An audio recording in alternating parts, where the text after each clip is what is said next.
पौष मास के शुक्ल पक्ष की इस एकादशी का व्रत निसंतान को भी सुंदर पुत्र प्रदान करने में समर्थ है। संतान प्राप्ति और उनकी रक्षा एवं प्रगति के लिए प्रत्येक नर नारी को यह व्रत करना चाहिए। आज सुदर्शन चक्रधारी भगवान विष्णु की पूजा की जाती है।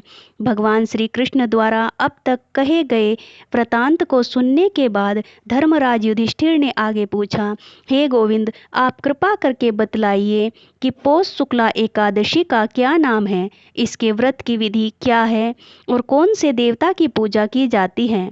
भगवान श्री कृष्ण ने उत्तर दिया, हे राजन, इस एकादशी का नाम पुत्रदा एकादशी है। इसमें भी नारायण भगवान की पूजा की जाती है।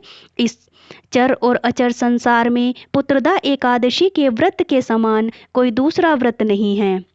इसके पुण्य से मनुष्य तपस्वी, विद्वान और लक्ष्मीवान होता है। इसकी मैं एक कथा सुनाता हूँ, तुम ध्यान पूर्वक सुनो। भद्रावती नगरी में सुकेतुमान नाम का एक राजा राज्य करता था। उसके कोई पुत्र नहीं था। उसकी स्त्री का नाम शैव्या था। वह संतानहीन होने के कारण सदैव चिंतित रहा करती थी। पुत्रहीन राजा के पितर रो रो कर पिंड लेते थे और सोचा करते थे कि इसके बाद हमको कौन पिंड देगा। राजा पुत्र न होने के कारण हर समय दुखी रहता था। उसे बंधु बांधव, धन, हाथी, घोड़े, राज्य तथा वैभव आदि सभी अर्थहीन प्रतीत होते थे।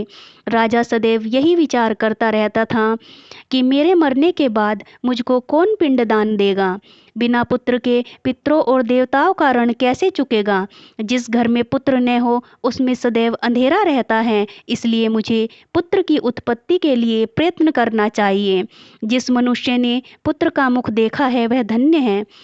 उसको इस लोक में यश और परलोक में शांति मिलती है, अर्थात उसके दोनों लोक सुधर जाते हैं। पूर्व जन्म के कर्म से ही इस जन्म में पुत्र, धन आदि प्राप्त होते हैं। राजा इसी प्रकार रात दिन सोचा करता और चिंतित रहता। राजा ने अपने शरीर को त्याग देने का विचार भी किया, परंतु आत्मघात को महान पाप समझकर उसने ऐसा नहीं किया। एक दिन राजा अपने घोड़े पर चढ़कर वन को चल दिया और पक्षियों व वृक्षों को देखने लगा। उसने देखा कि वन में मृग, व्याघ्र, सुअर, सिंह, बंदर आदि अपने अपने बच्चों के साथ भ्रमण कर रहे हैं। हाथी अपने बच्चों और हथनियों के साथ घूम रहे हैं। वन में कहीं गीदड़ अपने कर्कश स्वर से बोल रहे हैं, कहीं उल्लू चीख रहे हैं। वन में इन दृश्यों को देखकर राजा को अपने पुत्रहीन होने का दुख और अधिक पीड़ा देने लगा। इसी उदासी और सोच विचार में दोपहर हो गई। वह विचारने लगा कि मैंने कई यज्ञ किए, ब्राह्मणों को सुंदर भोजन तथा दान देकर तृप्त किया, फिर भी यह दुख क्यों मुझे प्राप्त हुआ है। प्यास के मारे अत्यंत दुखी राजा पानी की तलाश में इधर उधर फिरने लगा। थोड़ी दूर पर राजा ने एक सरोवर देखा। उस सरोवर में कमल खिल रहे थे। राजा, सारस, हंस, मगरमच्छ आदि विहार कर रहे थे। सरोवर के चारों तरफ मुनियों के आश्रम थे। उस समय राजा के दाहिने अंग फड़कने लगे। राजा शुभ शकुन समझकर घोड़े से उतरकर मुनियों को दंडवत करके सामने बैठ गया। राजा को देखकर मुनियों ने कहा, हे राजन, हम तुमसे अत्यंत प्रसन्न हैं। तुम इस जगह पर कैसे आए हो सो कहो।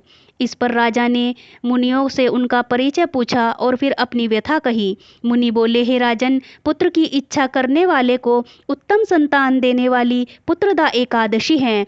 हम लोग विश्वदेव हैं और इस सरोवर पर स्नान करने आए हैं। इस पर राजा बोला, हे मुनीश्वर, यदि आप मुझ पर प्रसन्न हो तो एक पुत्र का वरदान दीजिए। मुनि बोले, हे राजन, आज पुत्रदा एकादशी है, आप इसका व्रत करें। भगवान की कृपा से आपके अवश्य ही पुत्र होगा। मुनि के वचनों के अनुसार राजा ने उस दिन वही एकादशी का व्रत किया।